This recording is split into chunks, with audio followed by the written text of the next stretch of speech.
ओम साई राम। बाबा के इतने चमत्कार सबने सुने हैं, देखे हैं, तो मेरा भी मन हुआ कि मेरे साथ भी बहुत सारे एक्सपीरियंस हुए हैं साईं बाबा के।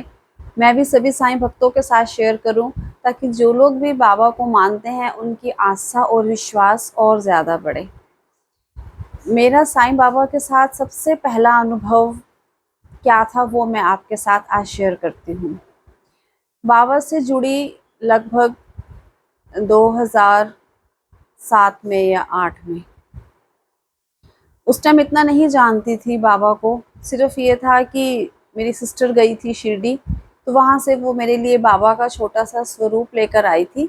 तो बाबा मेरे घर आए थे, तो रोज़ जैसे सुबह पूजा करती थी तो साईं बाबा को भी प्रणाम करती थी। धीरे धीरे बाबा के साथ जुड़ने लगी, पता चला साईं बाबा के बारे में कुछ कुछ जानने लगी, साईं चरित्र पढ़ा, साईं चालीसा पढ़ने लगी।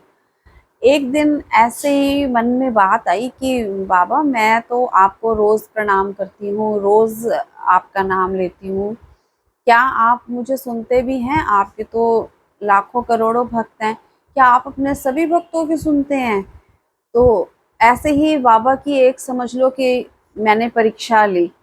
मैंने ऐसे बोला साईं बाबा को कि बाबा अगर आप वाक़ई ही मेरा प्रणाम इस टाइम स्वीकार कर रहे हैं या सुन रहे हैं ना, तो मेरे ना उस टाइम दुपट्टा पहना हुआ था और दुपट्टे के साइड में ना घुंघरू वाली लेस लगी हुई थी। वो ओरिजिनल घुंघरू की लेस थी, उस टाइम चलती थी, जयपुरी दुपट्टे आते थे कॉटन के। तो मैंने बाबा को बोला बाबा अगर आप मेरा प्रणाम स्वीकार कर रहे हैं, सुन रहे हैं ना, तो ये जो घुंघरू है ना इन्हें बजा दीजिए। आप बिलीव नहीं करेंगे, उस टाइम जोत जग रही थी तो फैन ऑफ था घर का, कोई हलचल नहीं थी, रूम में मैं अकेली थी।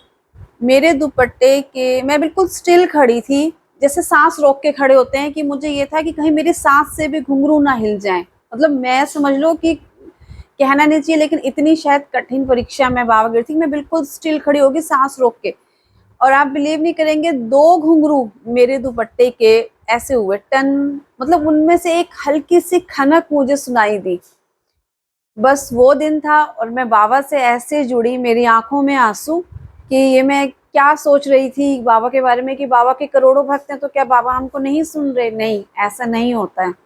बाबा ने मुझे सुना, बाबा ने मुझे विश्वास दिलाया कि मैं तुम्हारी बात को सुन रहा हूँ। मतलब वो जब घुंघरू बजे थे ना टन, तो लिटरली मेरी आंखों से आंसू निकल गए थे कि बाबा इतनी बारीक बात भी हमारी सुन लेते हैं। ऐसे ही और बहुत सारे, वो मेरा पहला एक्सपीरियंस था। ऐसे ही बहुत सारे एक्सपीरियंस हुए जो मैं आपके साथ शेयर करना चाहूँगी। एक एपिसोड में तो पॉसिबल नहीं है, लेकिन अब नेक्स्ट एपिसोड में मैं आपके साथ अपना नेक्स्ट एक्सपीरियंस शेयर करूँगी। और भी अगर आप लोग के पास भी साईं बाबा के अनुभव हैं तो आप लोग शेयर करिए हम लोग के साथ। ऐसा करने से हमारी आस्था, हमारा विश्वास बढ़ता है, और जितना हमारा विश्वास बढ़ता जाएगा उतने ही हम बाबा के करीब होते जाएंगे। ओम साई राम।